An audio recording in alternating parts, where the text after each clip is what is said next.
જય શ્રી કૃષ્ણ. સર્વ વૈષ્ણવોને મારા ભગવત સ્મરણ. શ્રી ગોવર્ધનનાથ કી જય. શ્રી શ્રીનાથજી ચરિત્રામૃત. વૈષ્ણવો ખરેખર આનંદ આવે છે આપણને સત્સંગ દ્વારા, અને શ્રી શ્રીનાથજી ચરિત્રામૃત સાંભળીને તો ખરેખર ખૂબ જ પ્રસન્ન ચિત્ત રહે છે. આજે નવા પ્રસંગથી આપણે પરિચિત થવા જઈ રહ્યા છીએ.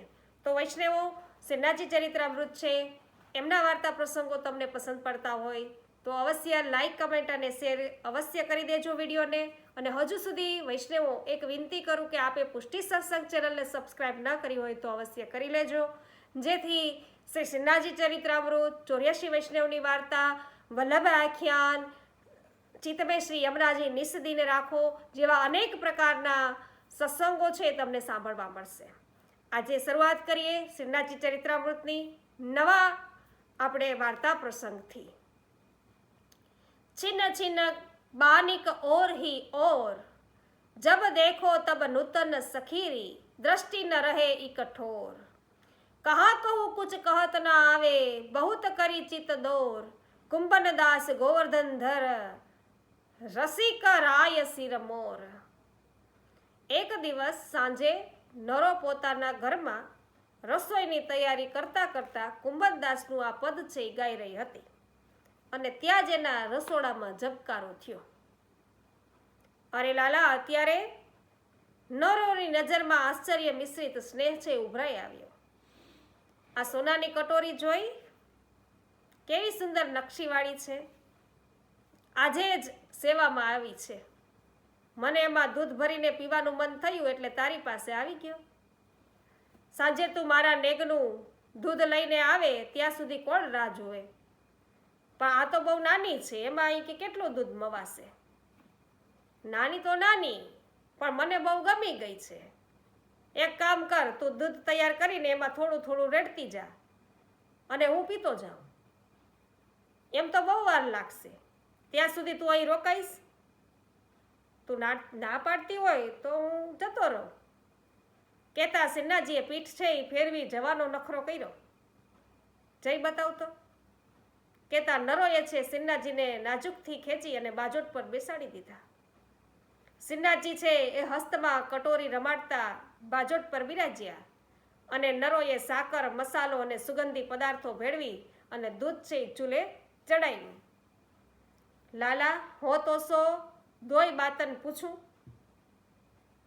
हाँ पूछी ले, आज मौको अच्छो है हृदय की भड़ास निकालवे को. बिना समय को जो चालियो आयो हो सो लागत तो चुकानी ही पड़ेगी मोको.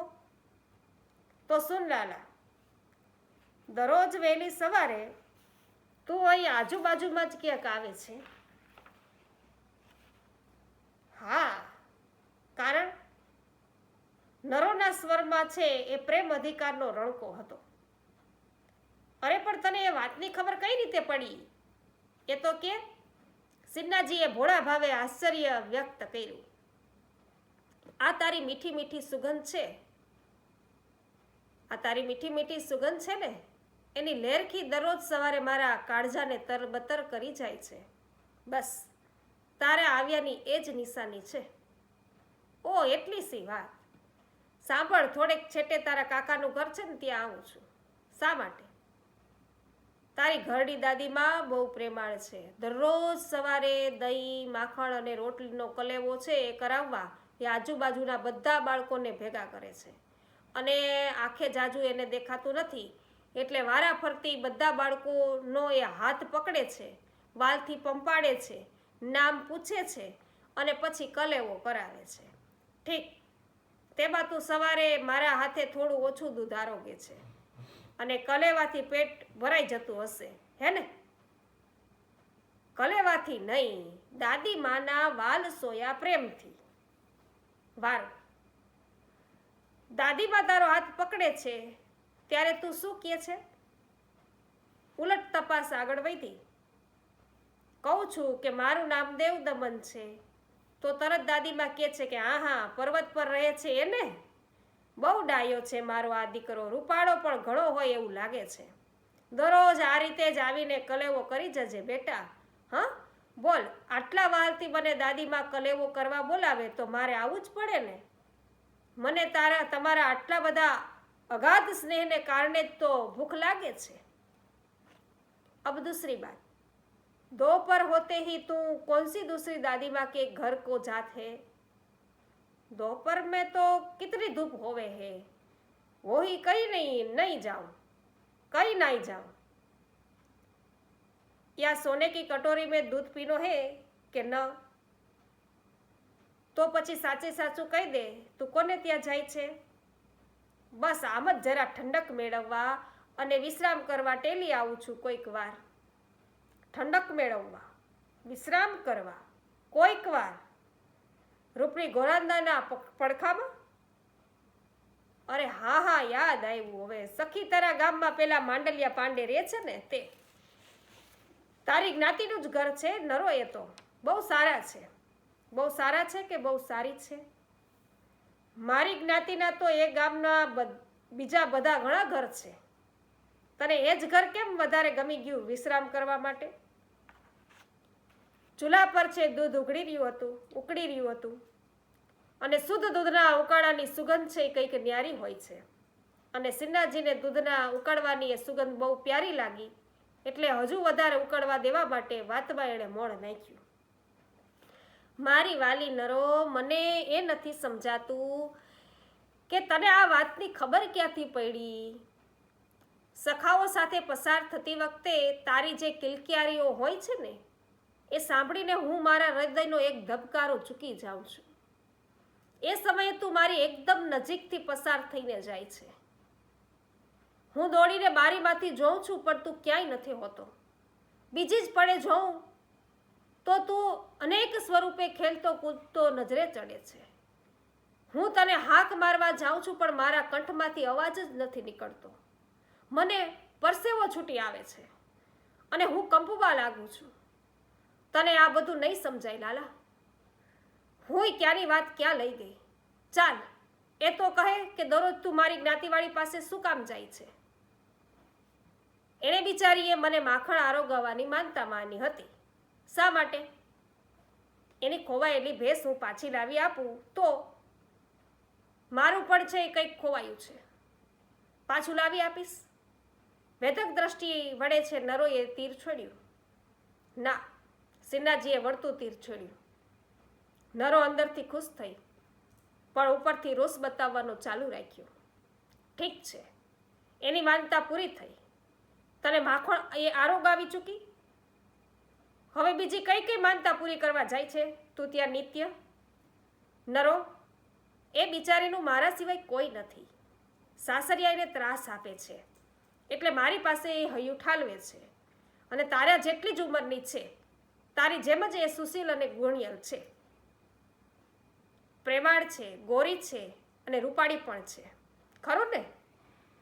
પછી એ તો તારો આવી રીતે હાથ પકડે છે, તને પોતાના પડખામાં બેસાડે છે અને માખણનો એક એક લોંદો તારા મુખમાં મૂકતી જાય છે.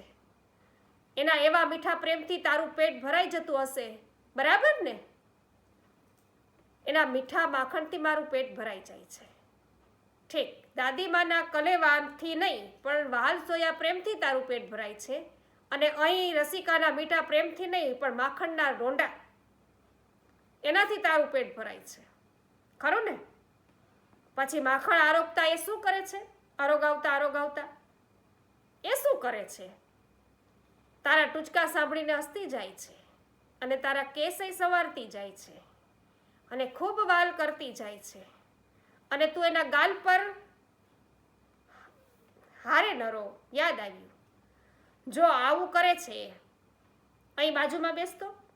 કેતા સિન્નાજીએ નરોને પોતાની નજીક બેસાડી દીધી અને પાસે પડેલી હાંડીમાંથી થોડું માખણ કાઢીને ધીમેથી નરોના મોંમાં મૂકી દીધું અને નરોના કેસ પર અત્યંત સ્નેહપૂર્વક પોતાનો હસ્ત છે ફેરવવા લાગ્યા સિન્નાજી બાબા અને નરોને ઘેન ચડવા લાગ્યું. એણે આંખો મીચી દીધી અને હળવેથી સિન્નાજીએ નરોના ગાલ પર છે માખણનો લેપ કરી દીધો. ચૂલા પરના દૂધમાં એકદમ ઉભારો આવ્યો અને બહાર આંચ પર થોડું ઢોળાઈને છમકારો બોલાવી સમી ગયો. નરો છે, નરી તું તો છો, તારી તોલે બીજું કોણ આવી શકે? પણ એ તો કહે કે મારી ખાનગી પ્રવૃત્તિઓનો આંખે દેખ્યો અહેવાલ તને કોણ આપે છે? કુંભનદાસજીના કીર્તનો. બંધ આંખેથી જ નરોએ જવાબ આપી દીધો. ઓહ, તો મારી લીલાને કુંભનદાસ છે, કુંભન એના કીર્તનોમાં પ્રત્યક્ષ વર્ણવે છે. તું એ કીર્તનોમાંથી મારી લીલાને પરોક્ષમાં પણ સાકાર કરી અને જોઈ શકે છે. ધન્ય છે તમને બંનેને. નરો ઊભી થઈ. સારું, હવે બહુ ચાપલુસી છોડીને વાટકી ધર, દૂધ તૈયાર થઈ ગયું છે. નરોના સ્વરમાં મીઠી ઈર્ષા પણ હતી અને ભારોભાર સ્નેહ પણ હતો. સિન્હાજીએ બંસીને કેડે ખોસી અને બંને હસ્તમાં વાટકી ધરી અને નરોએ એમાં છે એ દૂધ રેડ્યું. વાહ, સુગંધ તો બહુ સરસ આવી રહી છે, કઈ અને સિન્હાજી દૂધ ગટગટાવી ગયા. નરો, તારા હાથમાં જાદુ છે. આવું સુંદર દૂધ તું કઈ રીતે તૈયાર કરે છે? સવારે ભીણસોતું દૂધ હોય છે એ પણ મને બહુ ભાવે છે. બહુ થયું, ચાલ કટોરી ધર. નરોએ ફરીથી દૂધ રેડ્યું છે અને પોતાનો જ એકમાત્ર અધિકાર છે લાલાને આરોગાવાનો એવી ભાવનાનું સહેજ ખંડન થયું અને એનો મનોભાવ છે એ સિન્હાજી કળી ગયા છે. હજુ દે નરો, બહુ ભાગ્યું. કટોરીમાં દૂધ રેડાતું ગયું અને પીવાતું ગયું. કેટલી કટોરી દૂધ પીવાયું એની કોઈ ગણતરી છે ત્યાં હતી નહીં. બસ નરી, હવે સંતોષ થઈ ગયો. મારા શયનનો સમય થયો છે, હું જાઉં છું. કહીને સિન્હાજીએ કટોરી ત્યાં જ ધરી દીધી અને નરોની ઓઢણીથી મુખ છે એ પોછી લીધું અને લાલા, તારી નવી કટોરી તો લેતો જા. નકારાના ભાવમાં છે લાલાએ હસ્ત છે હલાવ્યું અને નવી કટોરીનું તો કટોરીનું તો બાનું હતું. શું કે છે? સિન્હાજી કે છે કે નવી કટોરીનું તો બાનું હતું. નરો, તારા હાથે દૂધ પીવાનું મન થયું તો એટલે આ રીતે આવી ગયો. થોભ લાલા, આ મુખવાસ લેતો જા. સિન્હાજી અટક્યા અને નરોએ સિન્હાજીને મુખવાસ આપ્યો અને હસ્ત પહોંચતા પોતાની ઓઢણીનો છેડો છે એ ઊંચો કર્યો અને સિન્હાજી મુખવાસ આરોગ્યા. હસ્ત છે એ લૂછ્યો અને જવા લાગ્યા. લાલા જજે. નરો છે પગના અંગૂઠાના નખ વતી જમીન ખોતરતા નીચું જોઈને બોલી. જજે કે આવજે? જજે. નરો ભાર દઈને બોલી. સિદ્ધ જજે. સિન્હાજીએ આશ્ચર્ય વ્યક્ત કર્યું. સખી, તારા ગામમાં મારી જ્ઞાતિના ઘરે? તારી જ્ઞાતિના તો એ ગામમાં કેટલાય ઘર છે, કોના ઘરે જવાની વાત કરે છે? માખણ કરતા એ વધુ લીસા નરમ અને ગોરા ગાલવાળી રસિકાના ઘરે. ઠીક છે, તું કે છે તો જતો આવતો રહીશ એને ત્યાં. તારી આજ્ઞા અને અનુમતિ બંને છે એટલે મારે તો જવું જ પડે છે. સિન્હાજીએ માણકનું હૈસ્યા અને લાલા, તું બહુ જ ચતુર છો. નરો નટખટ સિન્હાજી પર વારી ગઈ. અરે હા, યાદ આવ્યું, હવે તો ચતુરાની વારી છે. ઠીક યાદ દેવડાયું કહેતા સિન્હાજી મંદિર તરફ પધાર્યા. આટલું બોલીને, ચતુરા એ વળી કોણ? ક્યાં રહેતી હશે? કેવી હશે? નરોના મનમાં હવે નવી ગળમથલ પેદા થઈ ગઈ અને નરો છે એ સિન્હાજી દેખાયા ત્યાં સુધી ઊંચી થઈને જોતી રહી અને દેખાતા બંધ થયા એટલે એમના કંઠમાંથી એક કીર્તન છે એ સરી પડ્યું છે કે લોચન મિલી ગયે જબ ચાર્યો, લોચન મિલી ગયે જબ ચાર્યો, ચાર નેત્રો મળી ગયા છે. હો વે રહી ઠગી સી ઠાડી, ઉર અચરા ન સંવાર્યો, અપને સુભાઈ નંદ ઝુકે આઈ, સુંદર શ્યામ નિહાર્યો, ઇકટક લગી ચરણ ગતિ થાકી, કયો હું ટરત નહીં ટાર્યો, ઉપજી પ્રીતિ મદન મોહન સો, ગૃહ કો કાજ વિચાર્યો, કુંભનદાસ ગિરધર રસ લોભી, ભલો આરજ પંથ પાર્યો.